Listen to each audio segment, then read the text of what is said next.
listening? Damn.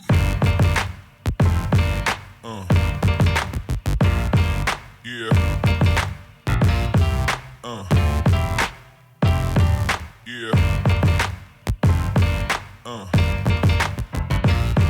Yeah.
Have you ever felt? Are you listening? Damn.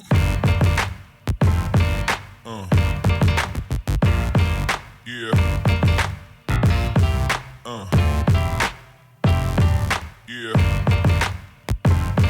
Yeah. Yeah.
Have you ever felt? Are you listening? Damn.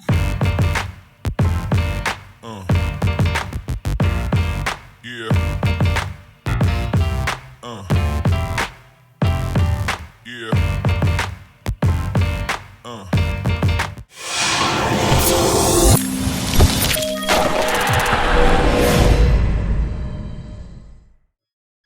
What's up, everybody, and welcome to FPL Today Live. Thank you for joining me. We've got 11 people in the chat right now. We've got active people in the chat. We've got both Ben and FPL Mechanics, so thank you guys so much for joining. And yeah, it's a strange time for me to be streaming, but I'm busy later with the Wildcats, so do make sure to go and subscribe to the Wildcats and be there for that live stream. But right now is a pretty difficult and busy time for me. Holiday coming up next week, so I won't be around next week. Also, work is getting busier, and basically I'm spending less time with my kids doing the YouTube stuff, so we're going to try something different today. So maybe that is why I'm doing it so early. Less people watching. If it goes horribly wrong, we can cancel it and go back to the normal. But I'm going to try and live stream more, but then put some of my series into the live stream, so that we can actually get the content out still. So for instance, my team, the review, the preview, all that kind of stuff, we can put it into the streams, and then I can cut it out and still have it as a video. That way, hopefully I'll get to spend some more time with my kids and maybe allow me to do some other side projects, so to speak. So let's get into some questions first of all. We have got, just because he was here right bang on time and got his question in early, we will start with Ben's question as we wait for the stream to kick up a bit. We start off with Ben Wojda. Probably said that wrong, but you know, it's me. If you're not used to me butchering names, you better get used to it. He says, can get Wilson this week, but really thinking of getting Jimenez after Wolves 1-2 on the bounce. Am I stupid? You're not stupid. You should always be considering other options. The thing with Jimenez right now is he will be a big differential. He is not someone very popular because Wolves haven't had a great start to the season. Also, Wolves have struggled with the Europa League being around, so there's rotation as a threat there as well. But Jimenez did look good in the game against Manchester City. I didn't see any of the Europa League games, so I don't know how he's been performing there. But the fact that they've got Catrone, they've got Jota, Traore looks good up front against Man City as well. I'd be worried about rotation there, whereas with Bournemouth, Wilson isn't going to get rotated. They don't have any European competition to worry about, and Wilson seems to be their main man at the moment. Very consistent, although he didn't score against Arsenal. So for me, Callum Wilson is the safest pick for you to go with. Jimenez would be an outside bet. He'd be someone that if you were happy with your other two strikers and you had the money lying around and you thought the fixtures were in his favour, then potentially you could go with Raul Jimenez, but it wouldn't be a move I would be comfortable suggesting for you to make. We do have some more people joining in the chat. We've got Akib, Richard S and Firetog. How are you all doing? Firetog, I believe, the winner of the September Manager of the Month. So Firetalk, congratulations there. That is something I do with my Patreons on my Discord channel. Discord channel link should also hopefully be in the description. There is a free section as well as the Patreon section, so go check that out. Thank you for joining, as we will now, with 21 people watching, try this. So apologies if this goes terribly wrong. But we will try and do the My Team preview or review for Gameweek 8. So let's tear the plaster off. Actually, no. See, this is where I've got to practice it a little bit more. So, I'm going to try and do this as if I'm now just doing a video. So, sorry if I ignore any of the questions in the chat. This bit is hopefully going to be like as close to as possible my team preview. So, let's give it a go. What's up, guys, and welcome to FPL Today. I am the man in the know, JNO, and welcome to my team. It's not the preview, but it's kind of a review of Game Week 8, and then looking forward to Game Week 9, where we try and figure out what moves I'm going to make going into the Game Week 9, hopefully, turnaround for my team. But before we get into that, do go and check out Fantasy Football Fix. Their link is in the description down below. They are where I get all of my stats from in the FPL game. So, if we go straight to my team, and hopefully it should pop up, and there we go. It's like we're in a video. My team managed to get 37 points in Game Week 8, putting me on 404 points in total. That sees us have an overall rank of 2.447 million. It is a slight green arrow. It's probably one of the smallest green arrows you'll ever see because I was on 2.4 million anyway. My game week rank was around the 3.2 million mark, so not the best game week. It was pretty average, but to be honest, a lot of low scores out there. So if you had a low score this game week, it probably wasn't a bad game week to have a low score in.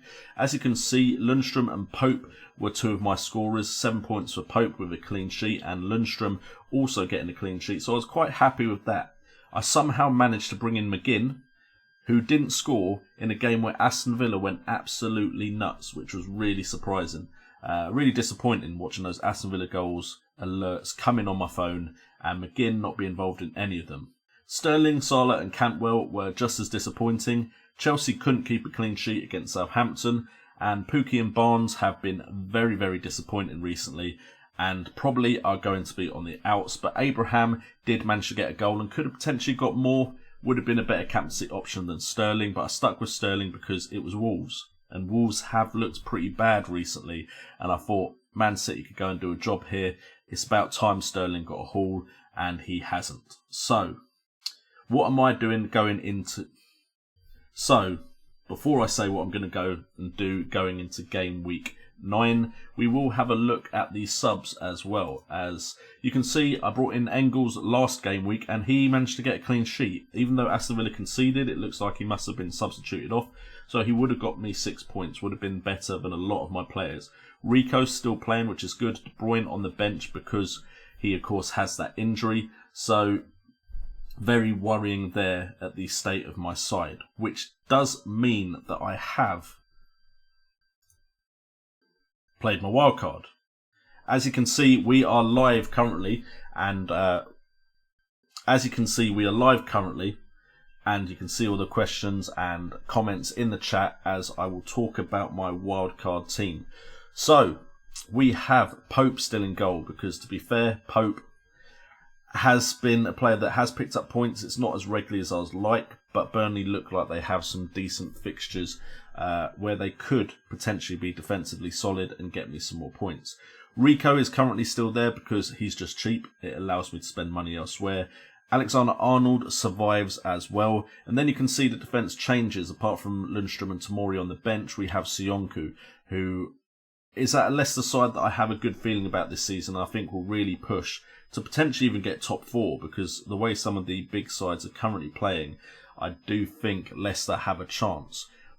If you remember when Leicester won the title in 2015-16 season, I believe that's the correct one. They won it when a lot of the teams around them were very disappointing. A lot of the big six were very disappointing. I potentially think, outside of Liverpool and maybe Chelsea, who look like they've got some momentum, and Man City, who, to be fair, 2 blips, 2 results that aren't exactly what you'd expect from them, but otherwise they have been winning games and they look like they can still get into the top 4 no matter what happens in some of those games where they've not performed that well. Potentially that 4th spot is up for grabs, and Leicester City do seem to be in a position where the players believe in the football they're being asked to play and they're getting some results. So Sionku comes in hopefully to get some clean sheets off of the back of that.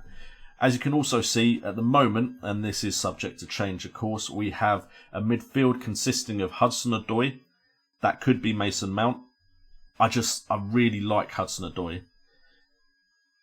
Maddison, again, because of my faith in that Leicester City side managing to do something. I do have Vardy though, so Maddison could come out and go to someone like Mount if I wanted to triple up on Chelsea with their fixtures. Mane is the replacement for Mohamed Salah. I'm sorry, I am now in the boat where I think at worst Mane will match Salah season long. But Mane just seems a better finisher and seems to be getting into more dangerous positions for me and is cheaper. And I want to get in on him before he's too close to Salah's price, where the move wouldn't make as much sense. De Bruyne stays in. Hopefully he is fit for game week 9. I just think Kevin De Bruyne is a class above. He's a great, great player. Man City look better when he is playing. And now with the way I'm forming my midfield, if De Bruyne doesn't play, I still have 4 good midfielders to go into that side, as well as 3 decent strikers. So De Bruyne is the one there. David Silva currently in there, because I would still worry to not have two Man City players because they can still go absolutely nuts in any game. So David Silva's there currently. It could be Bernardo Silva.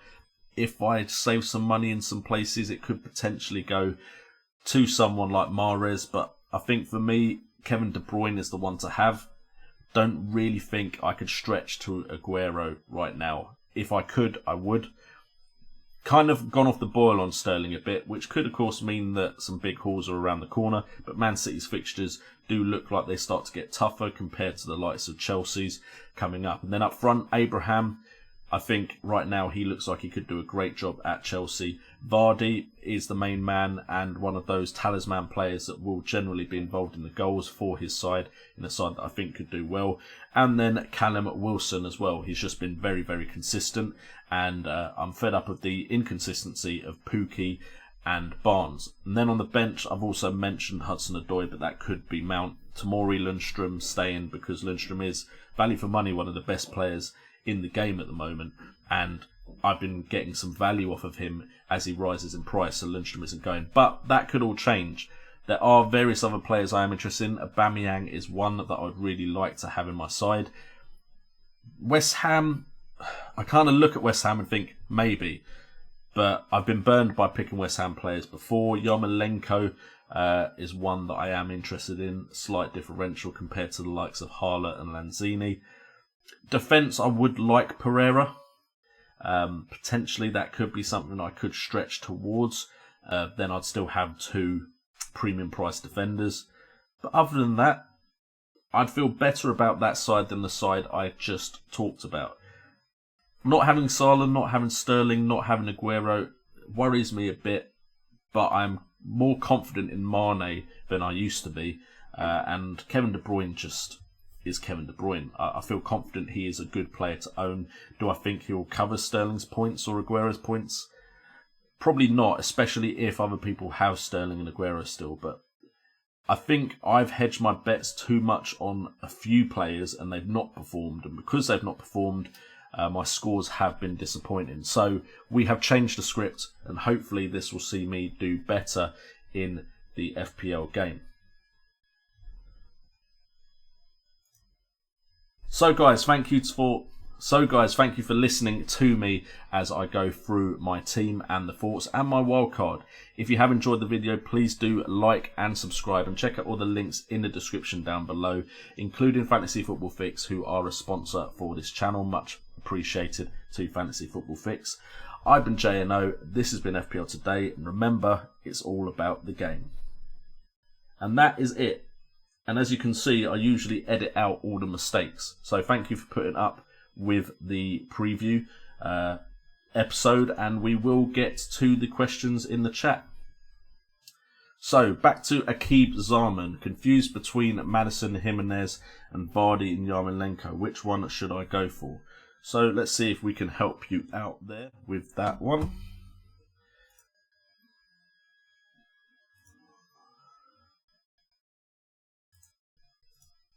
So, we're comparing Maddison and Yarmolenko. I mean, right off the bat, my instinct would suggest that Maddison would be the player that's going to come out better in these underlying stats. I also feel like Maddison is a very important player for Leicester City and will be involved in a lot of the good stuff that they do. Whereas I feel like at West Ham, there's a lot of good creative players there that could potentially do a great job for you. As you can see, 34 points apiece. Yarmolenko's actually had less game time. Yarmolenko plus, and I'm sure it will show in the stats, is his goal threat. I believe he is more likely to score goals and Maddison's more likely to get assists. If we actually have a look at it, goals 2, Yarmolenko's got 3, and then assists 2, Yarmolenko's got none. 21 shots to 11 in Maddison's favour, but Maddison has had a lot more game time, and as you can see, a lot of these shots coming from further out than Yarmolenko's. These green shots actually were the goals that he scored, so he's scoring from difficult positions, but generally you can see that most of Yarmolenko's shots come from inside the box, and a lot of Maddison's come from outside the box. Yarmolenko has actually attempted 9 assists, which is interesting compared to Maddison's 10. That's they're coming from decent positions as well. I just feel like Maddison's likely to be playing it to the likes of Vardy.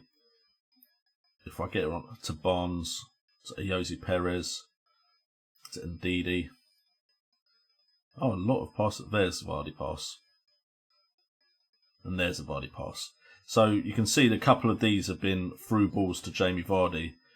That one with a very high expected assist rate. Whereas Yarmolenko, I mean, I'm always really baffled by these kind of attempted assists. Masuaku must have shot straight away. But you got it to Fornals, to Anderson, to Yarmolenko. Oh, sorry, to Anderson. To Hala, which would be a good high expected assist rate, and to Hala there. So, a mixed bag. Some very good ones there. The fact that he hasn't got that many assists with 9 attempted assists concerns me a bit, but like we've already spoken about, the goal threat is much higher for Yarmolenko. Maddison seems a lot more busy, Yarmolenko staying out wide. You've got the hot spots in the corner because Maddison can be on set pieces. I just feel more confident in Leicester as a side. That's purely because I've been burned by West Ham players before. However, Yarmolenko is one of those that I do keep looking at as a player that could come into my side. Because, like I think has already been said in the chat, he is a player that is rather greedy. He does like to take a shot on goal when he gets the chance. If we look at fixtures, Leicester City are very high up. If you go from game week 9 to game week 17, I think I've even gone further than that actually. I've gone all the way to 19. So 10 game weeks, Leicester City actually comes second as far as attacking potential against their opponents, whereas West Ham do come a lot lower. In fact, they come bottom. I mean, against Everton, potential goals there. Sheffield United have been good defensively. Newcastle can put in a good defensive performance. Burnley can. Who knows what Tottenham will show up. Chelsea, they could score against. Wolves, I would have said they could score against, but they've just shown that they can put in a good defensive performance. Arsenal, Southampton, Liverpool's a tough one, and Crystal Palace, again, a team that can put in a good defensive performance. Well, I think if you look at Leicester, Burnley, Southampton, Palace, again, those two could put in a good defensive performance. Arsenal don't know how to defend. Brighton Hove Albion, there's the potential they could put in a shift. You'd think they'd score against Everton, Watford, and Villa, and Norwich. I think Norwich especially is a team that you want your players to be coming up against. Man City and Liverpool, so it's a very tough last two fixtures there. But the fixture analyzer suggests that Maddison has easier fixtures than Yarmolenko.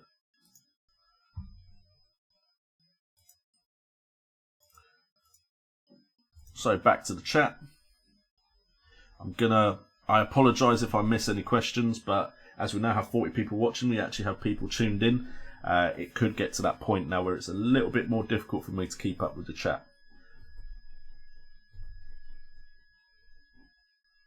Could you do Mahrez versus Sterling? I could do. I might consider that in a second. As far as the other options, I think it was Vardy and who was the other striker? Just so I completely finish. Vardy and Jimenez. Vardy head and shoulders above Jimenez. Jimenez had a very good game against City, but right now I would definitely go Vardy.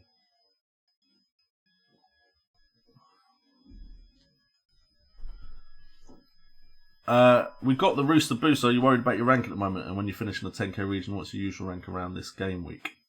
So usually I've been ranked at least here or there around the top players at this point in the season. So this is probably my slowest start ever.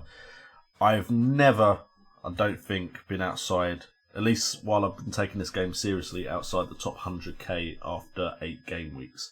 So this rank, of course, is a big worry for me. It just means that potentially I've got a long grind ahead to actually bring it back in and perform better. That being said, the gap is starting to extend a bit, but 3, 4, 5 good game weeks, I think I could jump a lot of places, potentially. I think a lot of players above me are there, potentially players that have given up, not playing still. Because usually the people above me are players that are still very active. But I think when you get to the 2 million rank mark, you have players around you that may have given up on the game already. So definitely think I could have a very big rise quite quickly to maybe like the 500k-ish mark, the 900ks, back into the million basically. I don't think it would take too much. One really good game week and I could get into the top million.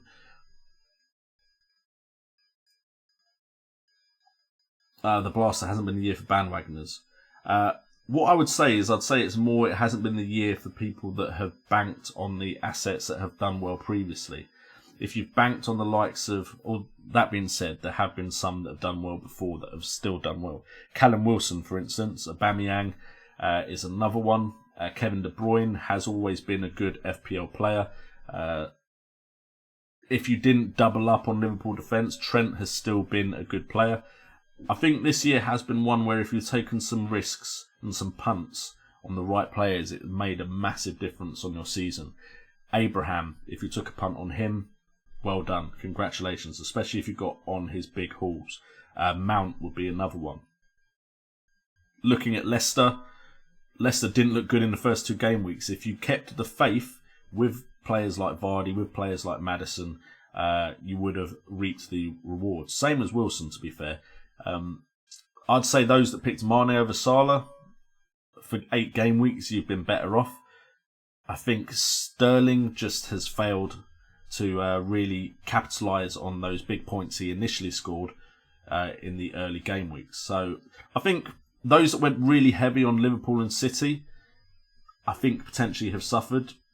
City have scored a lot of goals, but they have also had game weeks where they've not done that great. Liverpool haven't scored as many as potentially we assumed they would, and the clean sheets haven't been there. Anyone that was trying to play for clean sheets will have suffered. Bringing in premium defenders in Man City now look very poor defensively, which we will hopefully cover a bit more in depth a bit later.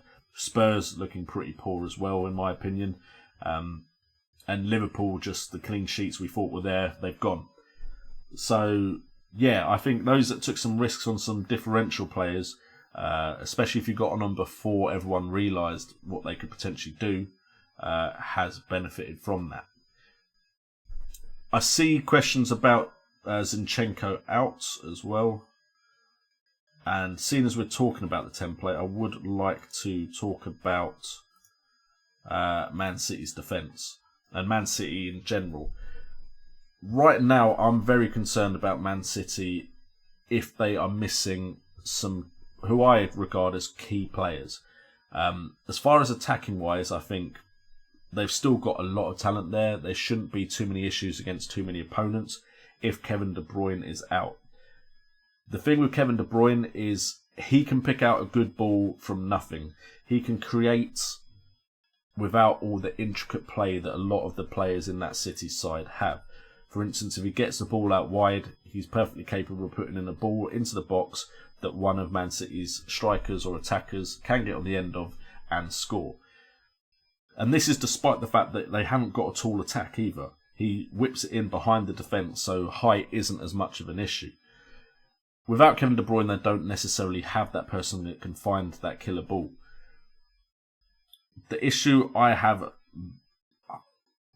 really have with Man City is their midfield, how solid their midfield is, and how solid their defensive. The issue is, I think, I've said the issue a lot.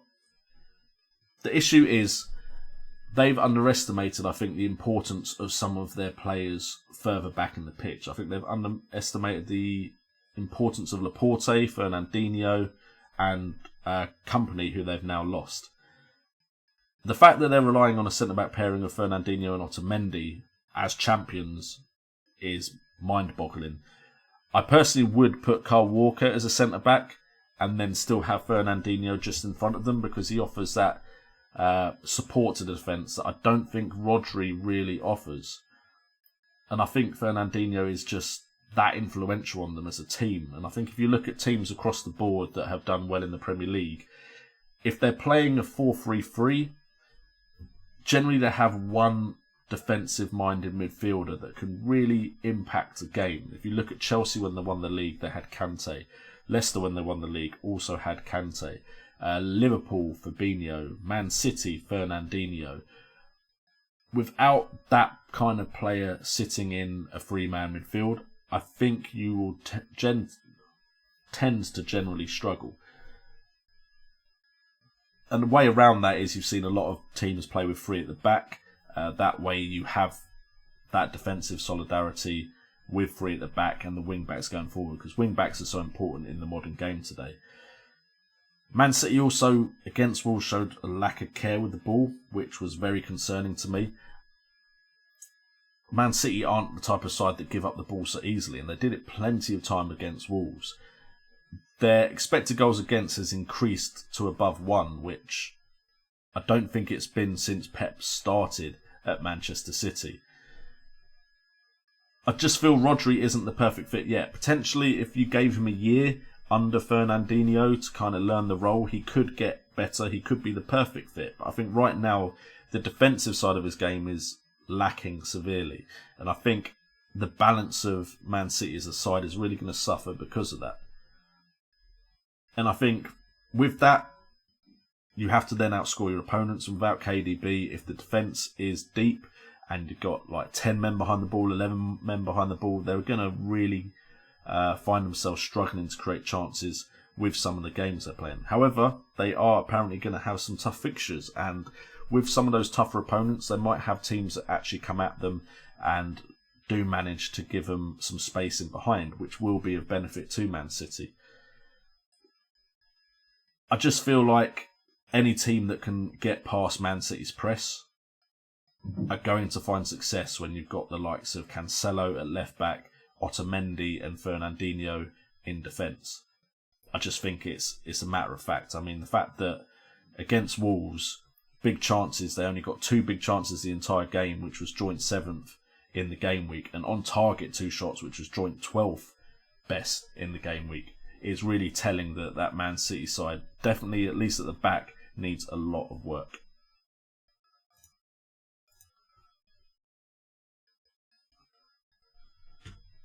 Captain options for Game Week 9. Ooh, considering captain for him as well, John Mould. That would be interesting. If we go to... well. There we go. That took a little bit longer to load than I would have liked. So if you're looking at Callum Wilson, if we look at the fixtures, Bournemouth have Norwich next. I mean, Norwich at home, that is a very nice fixture to be considering Callum Wilson for. If we go to goals, because that will bring Callum Wilson up. There he is. So he scored 5 goals in 8 game weeks, 3 assists. So that's 8 goal involvements from 14 shots, 12 from inside the box, 9 big chances. So he's had 14 shots and 9 of them have been big chances, scoring 5, which shows the kind of chances Callum Wilson gets are good chances. He's outdoing his expected goals. He's also outdoing his expected assists thanks to FPL assists. But he has had 12 attempted assists with 8 resulting in shots on target. I mean, in that Arsenal game, he could have had another assist if someone was in the right place when Callum Wilson managed to get down to the byline. And he could have maybe shot at that angle, but instead he kind of hit it across the face of the goal and no one could get on the end of it. But if he'd got a return there, then it would have been a return in every single game week for Callum Wilson. So it's still a bit of a punt, but Norwich will definitely have space for Callum Wilson and the likes of Harry Wilson and Joshua King and so on and so forth to work with. So it'd be an outside bet. I'd think it won't be that... Would it be that popular? Callum Wilson's one of those players that can just disappear for a game week, which is why he's not always that highly captained. As far as actual other captaincy options, if I have a look back at the fixture analyzer, Leicester versus Burnley. Burnley could put in a good defensive shift, but it is at Leicester Stadium. Chelsea versus Newcastle. The form Chelsea are on, although again Newcastle could put a very strong defensive performance in, I wouldn't mind going with Tammy Abraham in that one. I mean, Man United versus Liverpool, the way Man United are playing, they're there to be taken right now. So Mane would still be a decent shout.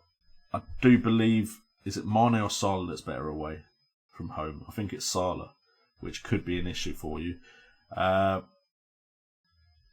Spurs versus Watford. Again, Watford could be there for the taking. I wouldn't have a Spurs option to captain, but that wouldn't be a bad game to take a risk on a Spurs player. Not that I'm very high on Spurs at the moment. Aston Villa versus Brighton. You're not really going to risk it there, even if they have just had a great scoreline. Man City versus Palace away. I mean, if it was Palace away, then at Man City, then maybe you wouldn't risk it. But still, the likes of Aguero, Kevin De Bruyne, Sterling. Not that I'll have him going into Gameweek 9. Could be decent options. I think the standout could be the Chelsea players, though. And for me, I was suggesting that I would go between Salah and Sterling all season long. And it looks like both are going to be leaving my side, which is very interesting. I really don't think I would personally risk Spurs, but that's because I have so little faith in Spurs right now that I can tell there's something wrong in that club, just generally across the board. I think when Poch came in, Pochettino, it rejuvenised the club. It gave them a system to play with that really benefited their young squad. The issue now is that squad isn't that young anymore. So, one, I don't think they have the legs they used to play the pressing game that Poch likes. And two, I do believe a lot of the players want to leave. And a big reason for that is the fact that they won't match the wages that other clubs would potentially pay them. I mean, you have some great players there. Harry Kane, proven goal scorer. Son, Mora, very direct players with pace. Eriksen, you can argue, is one of the best creative players to have played in the Premier League. If you look at the centre-backs they used to have and the full-backs, that all worked extremely well a couple of years ago. Vertonghen and Orderveld were great players. But they're all getting older, or their drive could now be put under consideration. Not all of them. Some of them still look like they're playing for Poch, but some don't necessarily look like they've got that drive. And the issue is you need the legs and the drive to play in Pochettino's system. I do believe Poch realised this and he has tried to recruit to fix it. The likes of Ndombele, the likes of Sessegnon, Lo Celso, all younger, all players that will have something to prove. They did want the likes of Dybala and Bruno Fernandes as well, which has come out in the press. And again, those players maybe would have played with something to prove. But he didn't get all of the players he wanted. And I think the real issue was at the back. They needed to bring in someone to kind of shore up their defence, especially if the Belgians are leaving. Davison Sanchez was meant to be one of them, but he definitely is the type of player that could play in Poch's system, but he's not had the best performances. Until I either see the players playing for him again or Poch changes the system a bit, because I just don't think they're capable or willing to play his system anymore, I can't jump on Spurs. So I wouldn't captain anyone from Spurs because of that.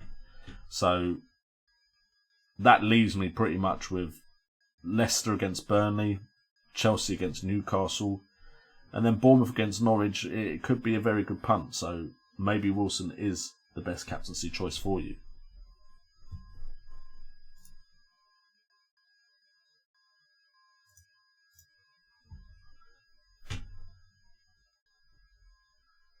United as well, Dale Wilson. Yeah, United, they just don't have any players that stand up anymore, do they? Like, Rashford is not the answer, clearly. Don't get me wrong, I think he's got a lot of talent, but he's not fulfilling the role of a forward in that side. He's also... Solskjaer has also decided to rely on Martial, and then Martial's quite injury prone. Daniel James, I think Daniel James is doing as much as he possibly can, but he's not exactly surrounded by talent. Pogba's out. could be back soon. Without Pogba, that midfield seems to lack a bit of flair. Defensively, Maguire and Wan-Bissaka could fit great into that side, but I think outside of that, you've not exactly got the best defence in the world. I don't think Solskjaer's ready for the role. I think, unfortunately, they've gone and taken a risk on him because they fired someone. They needed someone to come in for the rest of the year. He had a good start. They gave him a contract very early into that run. And I think it could cause them to suffer. Now, have they brought in some players to maybe fill the roles of some important players that they let go? Don't get me wrong. I'm not suggesting that Sanchez, Lukaku should have stayed necessarily. I'm just saying if you were going to let them go, you needed to bring players in to fill those slots in the system that you were planning on playing. And I really think they missed the boat on that and didn't bring in anyone to take over and score the goals. They trusted in the youth, which you can see at Chelsea's it's worked, but they've had to trust in the youth.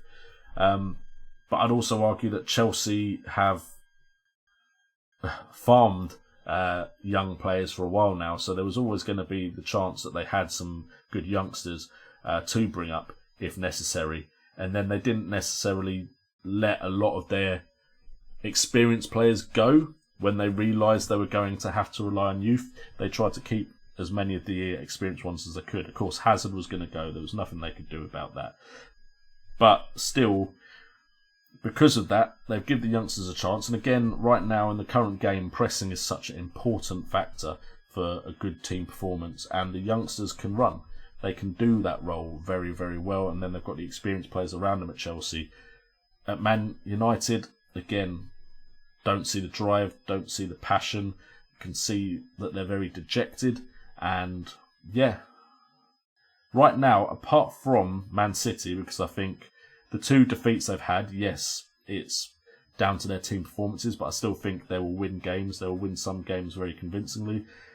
Liverpool and Chelsea, those three, they look good. I want to jump on all of those teams for FPL. Outside of those, the other top six, they don't really interest me. When I've got teams like Leicester I can look at, Bournemouth have some players there, West Ham, I just can't see myself gravitating towards the players for the prices they are. Are they really going to, especially right now, could of course change, are they going to perform well enough to own those players? And that's why my side suddenly has changed so drastically on the screen with my wildcard. It's because, apart from Aubameyang, do I want anyone from Arsenal? Not really. Apart from maybe Son and Kane, do I want anyone from Spurs? No, not really. And to be honest, I need the whole teams to be playing well for those players to really shine. And then, yeah, Man United, there's no one I want from Man United right now. At all.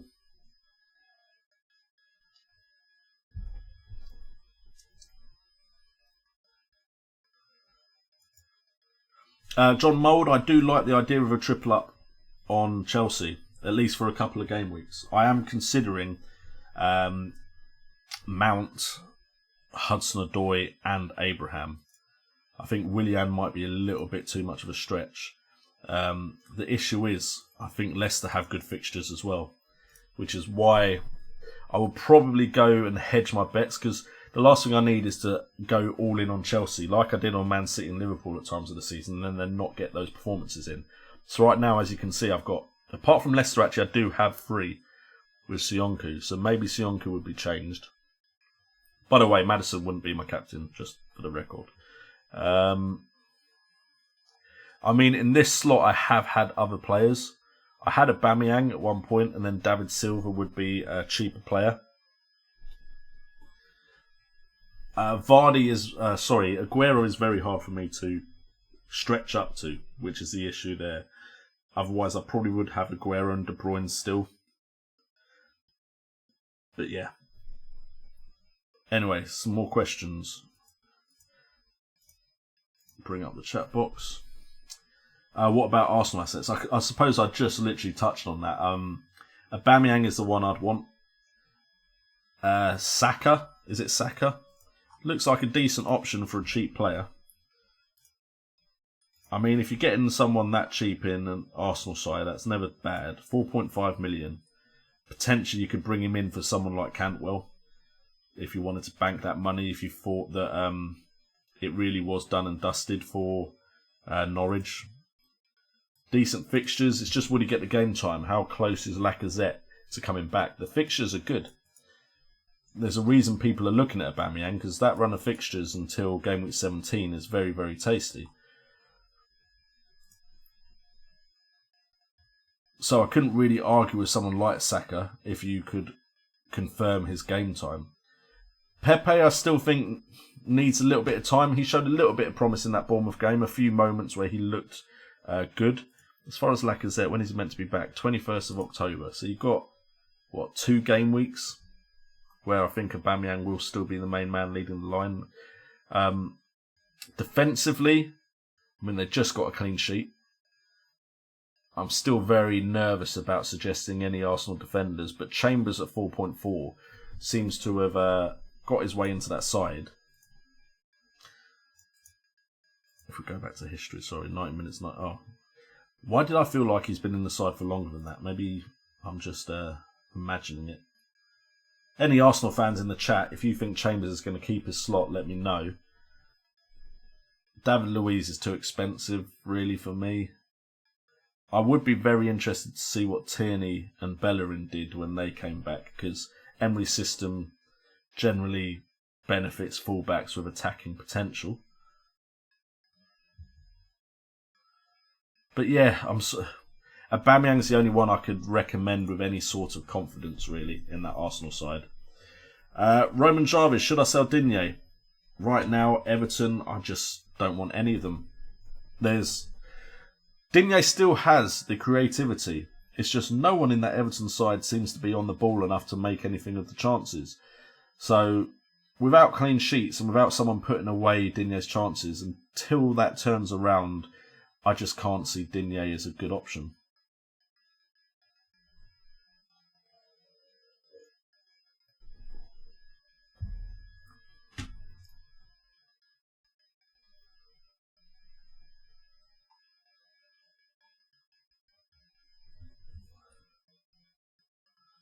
Right, any other thing? Why you don't have Mount? To be honest, Mount is a very highly considered player. I'm definitely considering Mount. The thing is, I'm hoping Hudson-Odoi can be a differential. And his price is kind of putting me off, but team selected by is a real worry. Could I actually go with no City for a bit? They've got Palace, Aston Villa and Southampton. I mean, Hudson-Odoi has been Mount numerous times, and it would be the safer option. And to be honest, I will probably end up with Mount, purely because I'm not 100% sure of Hudson-Odoi's game time. Mount seems pretty secure now, to be fair. If I didn't change my forwards, and I got rid of David Silva... No, if I got rid of Hudson-Odoi, I couldn't have David Silva. So I'd have 6.8 to spend on a midfielder. And that's where I'd be tempted to then go Yarmolenko. And then I've got 0.8 in the bank. It is Everton next, but see, this is why I'm not too fond of the fixture rater on the FPL website anyway. It has Everton as a bad fixture at 4. I don't think it's a 4. Like, if you're putting Man City and Liverpool as 5s, and Chelsea as a 4, I don't think Everton's a 4. I really don't.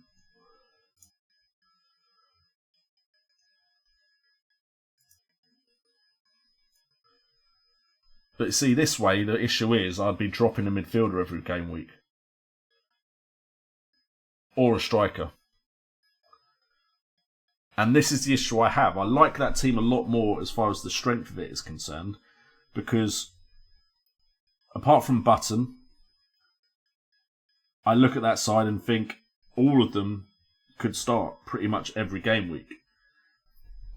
But if that is my side, if I go to my team and I actually pick my starting 11, Let's see how easy it is. So Pope isn't going anywhere. We've got Rico against Norwich at home. Norwich, I believe Norwich would score, but I think they're also going to concede. Are they going to have as much of a shocker as they did against Villa? Trent against Man United, I can't take him out for that fixture, just because he's got attacking potential. Sionku at home, I don't think you're taken out. Tomori, Newcastle, I think you'd be playing him. Mount, you'd be playing him. Lundstrom is a bench for that game anyway. Not that they couldn't put in a good defensive performance. De Bruyne, he could be injured still, so it wouldn't be a choice, but against Crystal Palace, I'd want to play him. Mane, I'd want to play. Maddison, I'd want to play. Yarmolenko, I'd want to play. Vardy, I'd want to play. Wilson, Abraham, I'd want to play them all. So the issue I almost have with this side is the fact that I now feel it's too strong. I've jinxed it by saying that, of course. Now that I've said it's too strong, it's going to do absolutely pants, but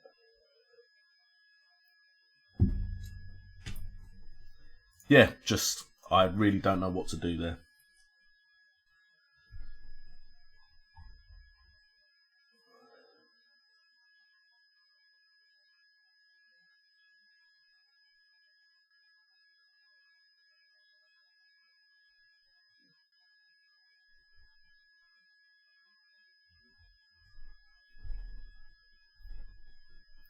Alright guys, let's try and keep it friendly in the chat, yeah? I know we all love football, we get heated, but let's just try and keep it civil. We can disagree. Look, lots of people disagree with me all the time, but let's just be civil with the disagreements, yeah? The plus side with me having 0.8 in the millions, I could bring in a better keeper as well. The thing is, I don't want the choices. Mujad Zulia, probably said that wrong, but I don't want every game week to have to decide which keeper to play. Ideally. John Mould, any long-term strategies? Liverpool players after game week 14. So, as you can see, as he brings up there, after game week 14, which is, well, from game week 14, be Brighton, Hove Albion, Everton, Bournemouth, Watford, West Ham, Leicester. So if I have a look at my side right now, you can see I've got Mane and Trent. So I'm just down one Liverpool player. Probably no plans there. We do, of course, have the World Club Championship or whatever to consider, which would cause a double game week and a blank game week for Liverpool. I've already suggested that I think Mane is now the better option, and last year's Kurt will probably be so happy to hear me say that. But let me try and put it in perspective. Let me also bring them up here as well. Is Firmino still amongst this lot? Firmino must be there, surely.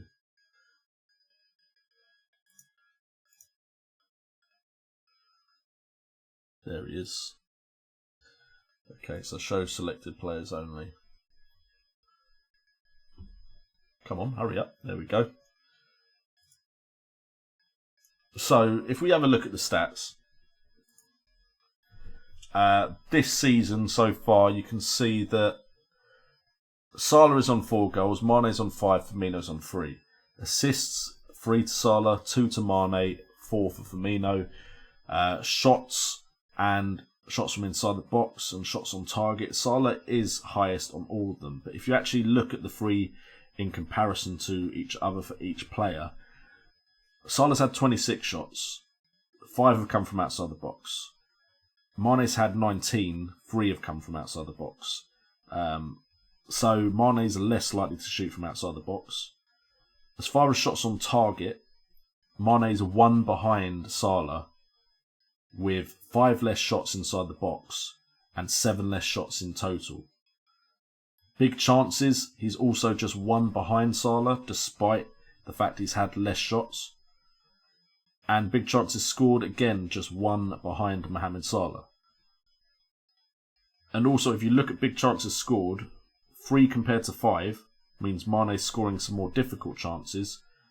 Big chances scored 4 for Salah, and he scored 4 goals. So Salah isn't scoring the ones from outside the box like the goal against Southampton, which makes me believe he's not as good a finisher as Mane currently is. Now, I have been stigmatised by the Mane I remember from Southampton and that first went to Liverpool that wasn't this clinical. But Mane's progressed as a player and seems to have that killer instinct in front of goal that you want in an FPL player. FPL player doesn't have to score all of his goals from the highly expected goal areas. If they're scoring regularly from outside the box, from free kicks, from however they're doing it, we want to be taking advantage of that. Expected goals is higher for Salah, but Mane's the one that's scored more. Chances created, Salah has created more chances, but it's not that significant amount. As far as shots coming on target from those chances created, Salah and Mane are actually equal. And then expected assists, Mane is actually higher with his expected assists. So I think a big argument here is for 0.8 million less.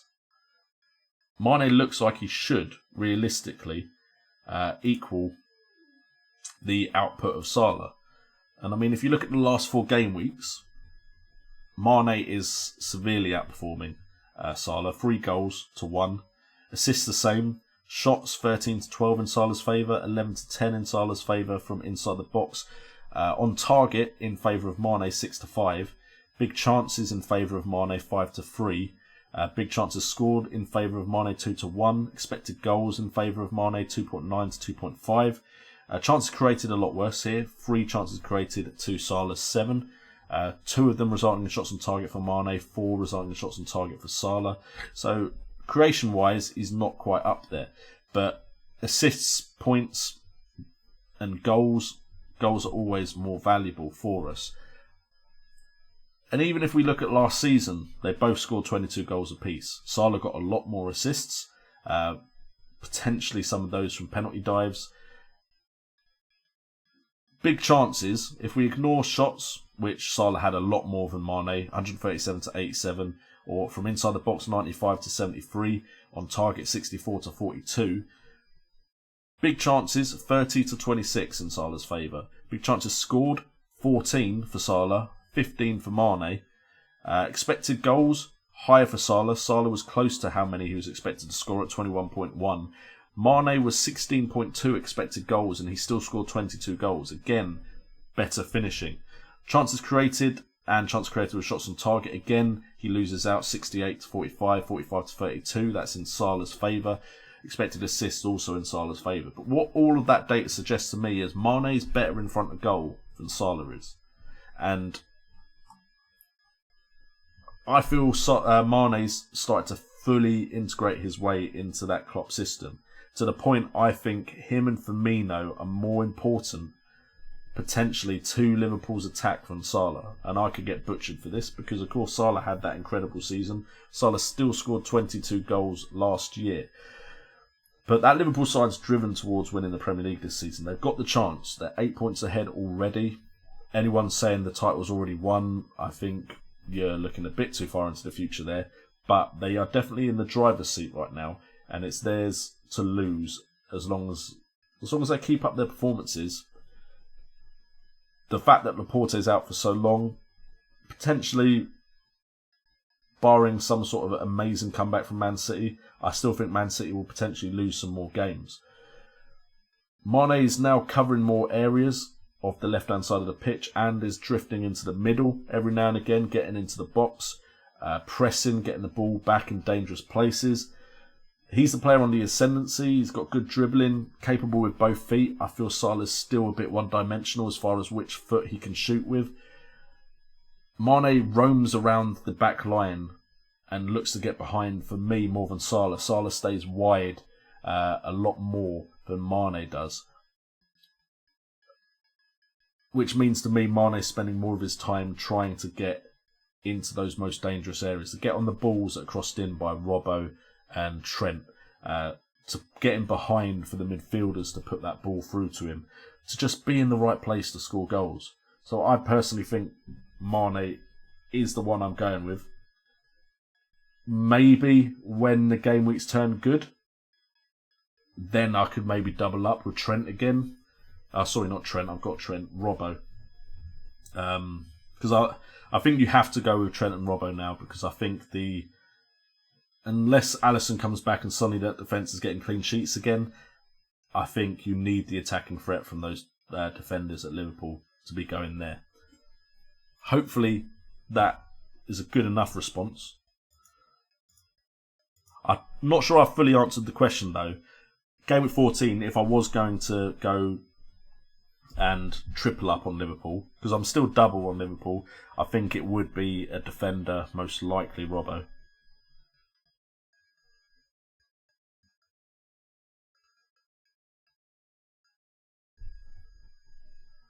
Hi Bryce, how you doing?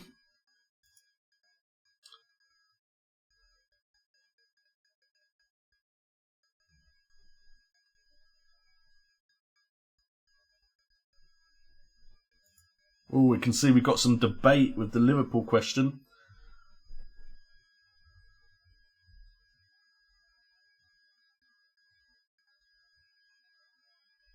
Let's try and catch up with it.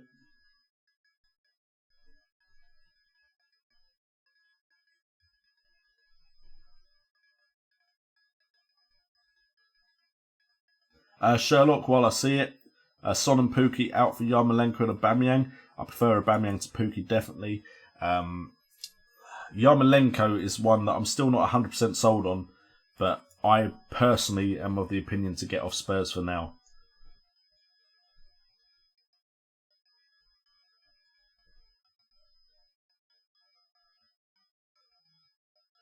Could be time for a... I've considered that, John, actually.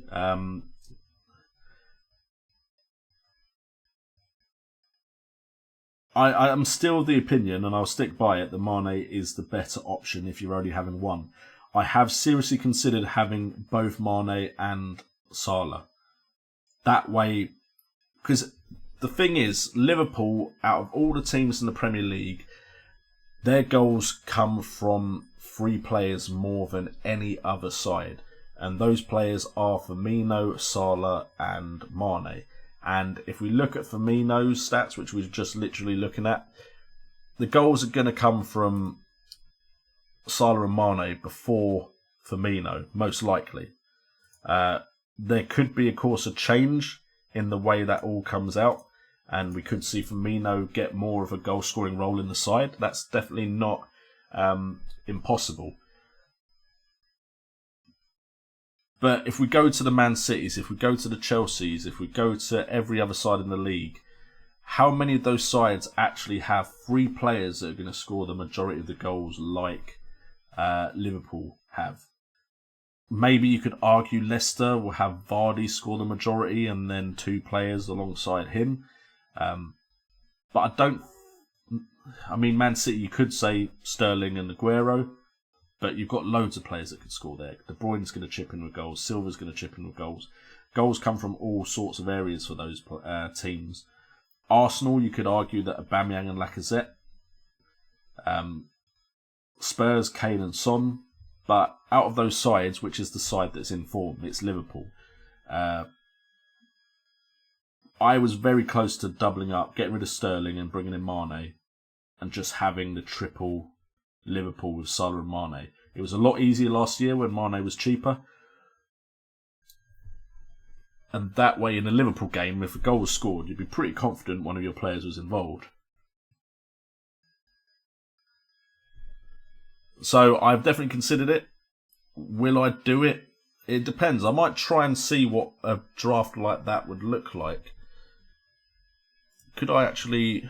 If I was doing that now, and I was going to try and keep this team pretty similar, if we dropped... I feel like if I was going to drop a striker, it'd be Callum Wilson. There is now potentially a 4.5 million forward called Connolly, who looks decent. I'm pretty sure he played for Brighton. Looks like he's got a knock though, but if you were to bring him in, That leaves me 4.2. What player would I get rid of? I'd want Mane and De Bruyne still. Yarmolenko, 4.2, that's 10.2. 11 if I got rid of Mount Madison.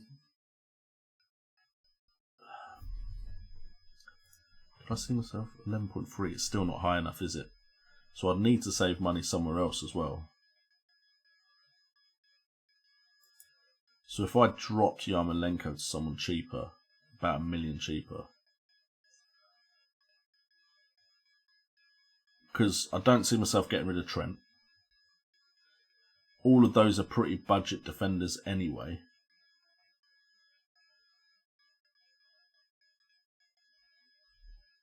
I mean, Mount down to Hudson would help as well.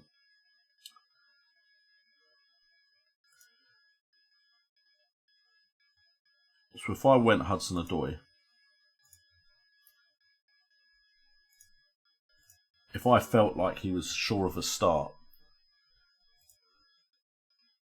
that's still not high enough, is it? See, that's the problem. It's just very difficult to get it to work. So if we brought in Salah, I'd need to make 0.3 somewhere.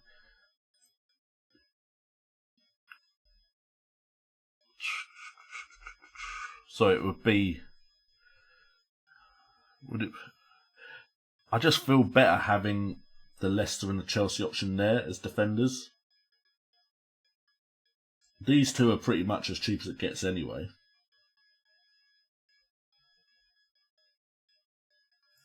So is there anyone 5.7 that I wouldn't mind?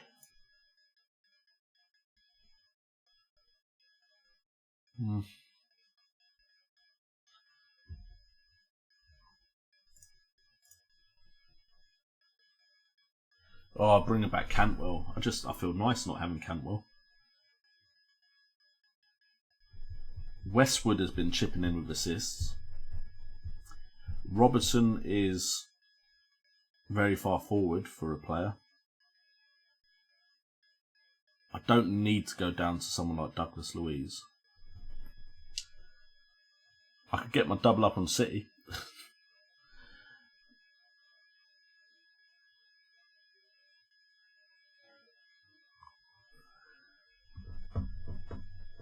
I mean, El Ghazi's been involved, hasn't he? 6 points, 5 points, 7, 9. That's a good last 3 game weeks for El Ghazi. And if memory serves me correctly, he is part of a front 3.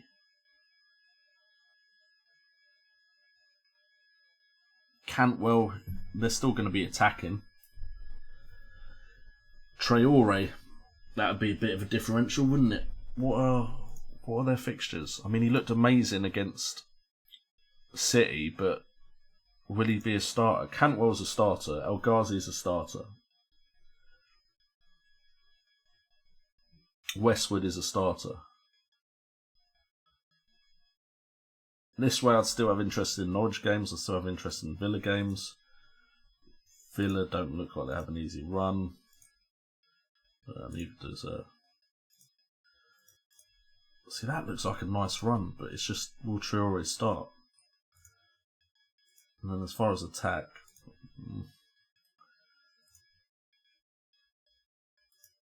I mean, yeah, he got 11 points, but then what's he done since? That's just really difficult. I really don't know who to go for. The fact is I got rid of Cantwell, so he now costs me more money, which kind of makes me not want to bring him in. There used to be a plus here. I'm sure you could put 5.7. So 5.8, can't get McGinn in. Buendia I can't bring in. Grealish I can't bring in. McNeil I can't bring in. Oh, just short of some players I wouldn't mind taking a punt on. Perez has got 2 assists recently.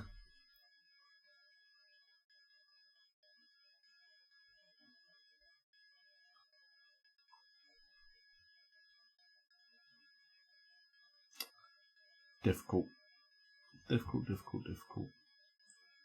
Townsend always now and again pops up with a goal. This guy looked good when I saw him play. How long is he out for? Unknown return date. That's not good. Which Longstaff is this? Is this the Sean? Tell you what, I did like the look of in that Man United game. I really like the look of Matty. 4.5. Not a bad run. Would I? Imagine how much stick I'd get if he turned out to be a one-game wonder. But there, I've got Salah, Mane, De Bruyne, Hudson-Odoi. Wait a minute.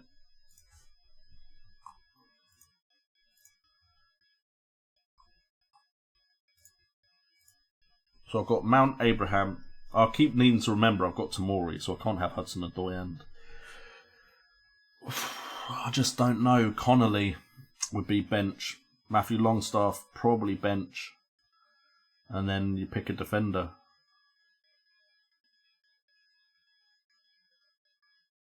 So that's what I could do. I know I've not been answering the questions. I've just literally been going over them. But I'd have Mane, Salah and De Bruyne. I'm not sure that is necessary with those 4 fixtures. But from then onwards, maybe. Anyway, I'm not saving it. So we'll go back to what my team looked like a second ago. And we'll get back to your questions. Apologies for that, but it gives you some insight into the way I think sometimes. And apparently Manan Aslan is looking to double up on Salah and Mane, so hopefully that helped. Saka, of course, mate. Again, though, I worry when Lacazette comes back, top king.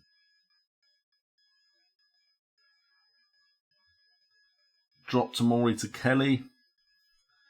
To be fair, Palace's defence isn't bad.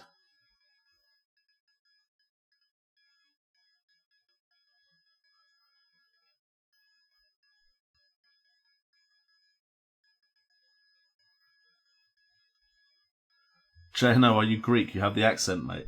As far as I'm aware, no.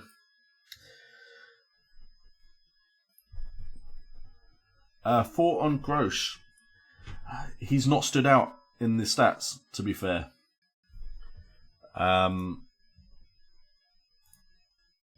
So if we type in Grosh. Oh, is it one of the... Yeah, with that B. So 21 points, 1 assist, 10 shots. I mean, the assist is decent. Expected 2.2 assists. I'm just not... If Connolly and Mapole, probably saying that wrong as well. If they start to really perform well and start to do the business, getting on the end of Grosh's through balls and crosses and so on, then yeah, I'd consider it.